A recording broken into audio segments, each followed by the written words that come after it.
I find most wonderful about Evon is that, you know, she's essentially a humanist, and then she is incredibly Southern.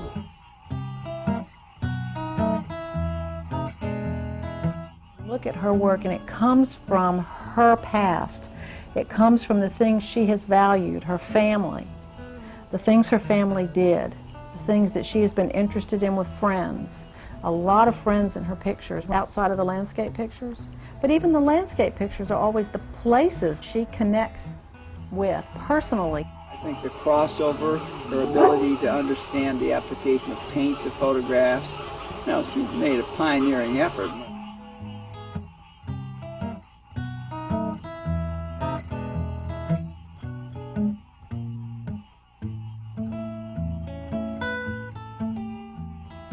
She is a mimic, she is a mime. She always has been, quick off the top of her head.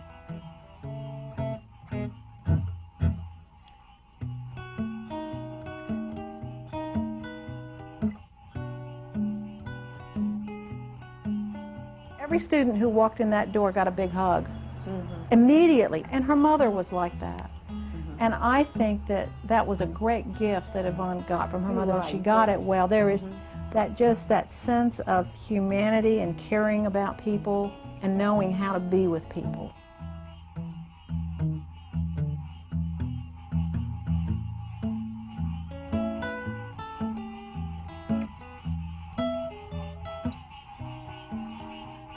Now then there was a time she rescued me from this alligator. She dove right in. That sucker had its mouth clamped down on my testicles, and she got in there with both her hands and pulled that sucker off. I really bless her every day for that. In the center here is my mother, and she's holding her box brownie camera. She probably took as many negatives in her lifetime as I ever have, and she was not in any way conscious of photography. Just wanted to make photographs of everything that was precious to her. My brother Roderick and me, and my brother Roderick by himself. And you'll notice how carefully and artfully my mother's positioned the little vanity bench here so that it would keep us a certain distance from the camera and keep us in focus. And she had all these little things figured out without knowing what she was doing.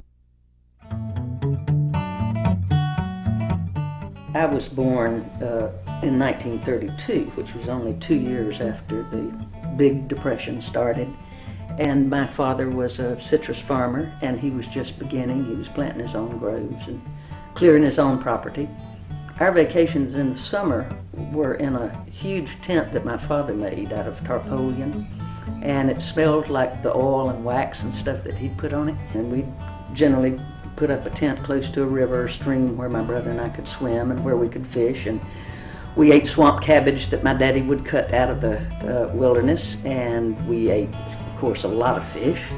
We ate squirrel. I loved squirrel. My mother would make, I call it the southern equivalent of chicken perlo. Instead of chicken and rice, it would be squirrel and swamp cabbage.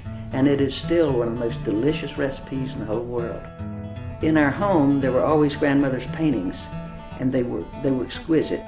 My mother bought me a set of oil paints. I was told that when I could get art instruction, I'd be able to play with these. And I was dying inside. I just wanted to get into that stuff so bad I'd take the little tubes and open them and smell them. You know, if you ever smelled oil paint, it's just, it's a wonderful smell. When I was 13 years old, my mother finally said, well, it looks like you're never going to have any instruction in art as long as we live in Fort Meade, so go get your paints and go enjoy yourself. And then my bedroom became a studio. On weekends, I would start early in the morning. I would open a Coca-Cola, and some hours later I would reach for the second sip and realize that it was absolutely hot at this time, and I didn't know where the time had gone. And they would literally drag me to the lunch table or to the dinner table.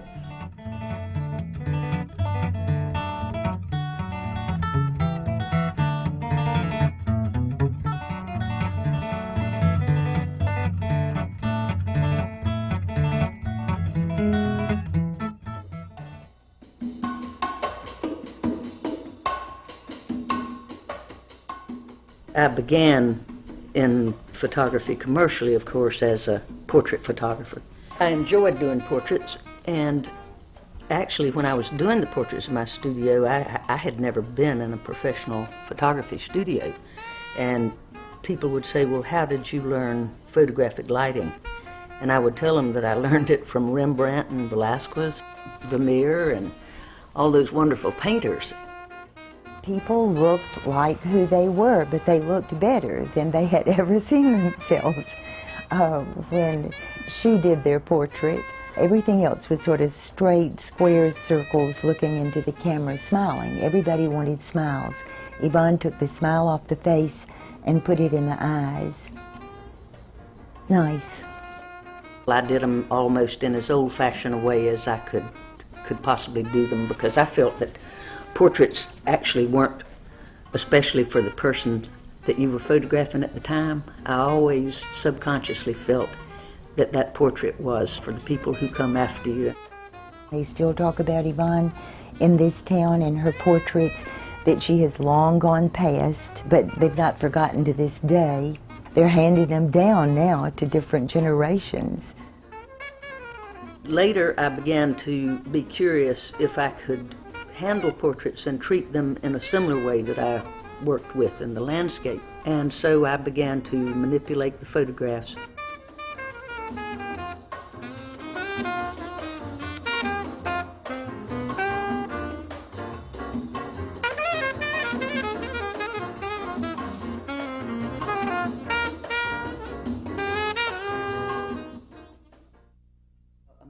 Bill Brown, who was the director of the Penland School in North Carolina, saw my work at an exhibition at the Lemoyne Gallery in Tallahassee. And he called me on the telephone. He said, saw your work, would you come to Penland School this summer and teach a photography class for us? I said, well, that sounds real interesting, Miss Brown, but I don't really think I have time to do that.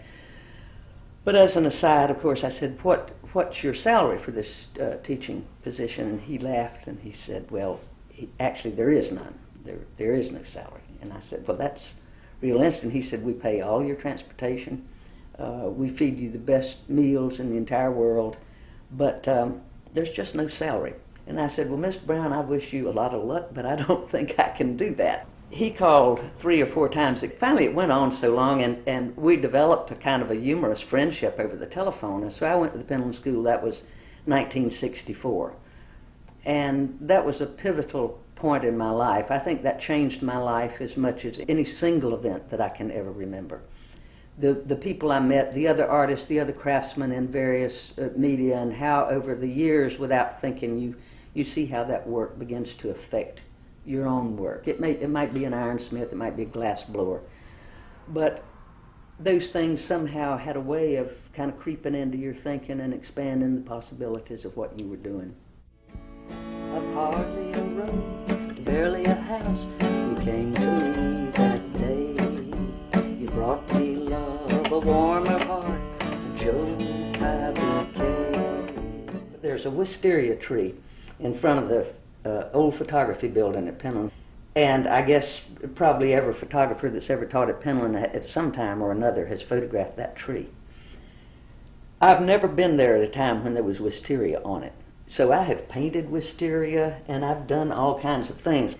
The print that's buried under all this paint is actually a Cibachrome print. I used to call it my Abex Ciba. And for those that aren't familiar with weird art jargon, that was abstract expressionist Cibachrome. So it really does have a tremendous amount of paint on it. The beauty of the wisteria coming down in the various pictures that she has, to me, is all the loveliness of her personality. There's a difference in my thinking between a photographic space and a kind of plane that paintings seemed to operate on more. Certainly the work of Aaron Siskin works as a plane and the way that paintings worked. Very often mine are not flat vertical surfaces, they're pictorial spaces, but what I try to achieve is to get that pictorial space to jump up as a flat plane. Obviously this sky is not sky. This is green grass way off in the background. Because of overexposure, it comes up to a much lighter value and comes forward. The blue sky is not blue sky at all. It's printed wallpaper. It's the kind of wallpaper that you see in dentist offices and in children's rooms and things. It's just clouds. In front of my camera, I have 2 more tripods, and I have a huge piece of very, very clean plexiglass. The plexiglass begins to work like a transparent mirror. So not only am I looking through the plexiglass at the image of the tree, but I'm also able to pick up the reflections of the leaves and the trees behind me. It jerks your mind around a little bit when you look at it, because what you know that you're seeing, you begin to realize is not really what you're seeing, and then the question becomes, what am I seeing?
Continually gone back to an area where it's an energy spot for her that she can photograph, and she feels great rapport with this particular piece of land up in North Carolina, and her images out of that, they never cease to amaze me. They are as varied as any body of work can be, yet they have this same source. It wasn't a conscious thing when I started out doing this. When I was at Penland, I would take my students on field trips, usually about once a week. Someone said, hey, there's a beautiful place in the Carolina Hemlocks. You can swim and you can fish and you can photograph, and so it became the constant spot. I would just generally set up in the middle of where the students were so that they could work around and I could be available to them. It was probably 7, 8, maybe even 10 years before I realized that I had this group of photographs. They were all made in the same identical place. So there was a big, huge rock with a fissure that went across the rock. And so each time I would photograph it, probably out of, what maybe I thought at first was a kind of boredom, I began to do something different to that space each time. No 2 photographs were alike. And the rock basically hadn't changed whatsoever in any way. It began to occur to me that I am what is changing more rapidly than the rock.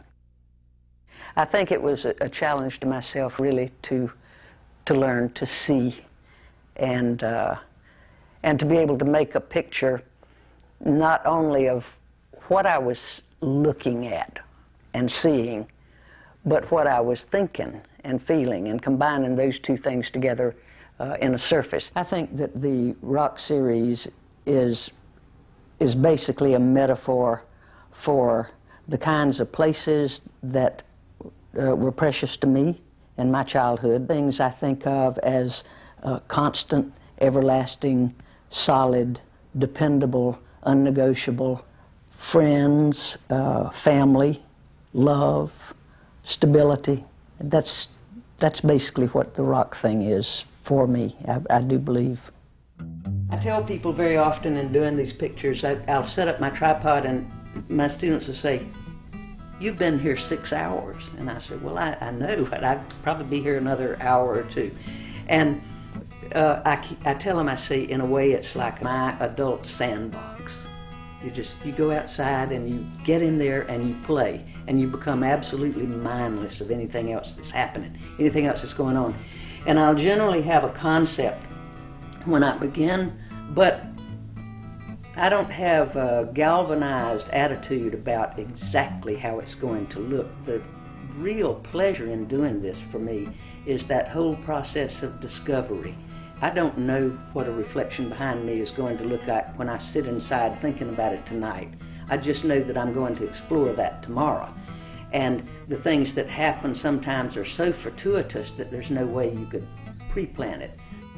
I'm gonna tell you, that was just flat fun. Well, and you see where Yvonne wound up. Right, at Swanee. And that's what she loves, so those Yeah. boats and motors and rods and reels and fishing lures, Right. and they're her decor, and yet the nice thing is she knows what to do with them. Good luck. Well, I'm going downtown, get me a sack of flour, cook it every hour, keep my skillet good and greasy when I'm gone, gone, gone. Keep my skillet good and greasy when I'm gone. Keep my skillet good and greasy when I'm gone, gone, gone. Don't get this on film, this is an embarrassment. I'd like to show you this piece because this is probably my first formal photographic instruction, and this was from the master Henry Holmes Smith. And Henry came to Penland School to teach for us once for, I guess, maybe a week. He was there with John Fall from Buffalo, New York. And so Henry took me into the dark room to show me how to make one of his famous syrup pictures. And if you're not familiar, of course, Henry would take syrup and drizzle it all over the photograph, over the paper. And then he'd strike the paper with a little strobe light, little handheld strobe light coming from different angles, and he'd form these little sort of humanoid figures out of the syrup. Well, I think this was a milestone for me because it was my first formal photographic instruction, and he was my first teacher. That's why he gave me this grade, A+, because I was just an extraordinary student in his opinion. I've always told my students that I think that all art comes from a personal wellspring. And the most difficult thing, it seems, for students in the beginning is finding that wellspring that they can tap and go to repeatedly and draw from in order to have anything to talk about. And sometimes I think it's very often that they just simply haven't lived long enough to have anything that they want to personally talk about. So they talk about the things we tell them is important. They talk about the ecology. They talk about man's inhumanity to man, or they talk about the human's relationship to the landscape. Generally, it's so broad, and that wellspring to me is most often my relationships with people. The landscape itself is that relationship with people because that comes from my earliest years in life as a child and probably comes from, without a doubt, the happiest moments that I had during that period of time.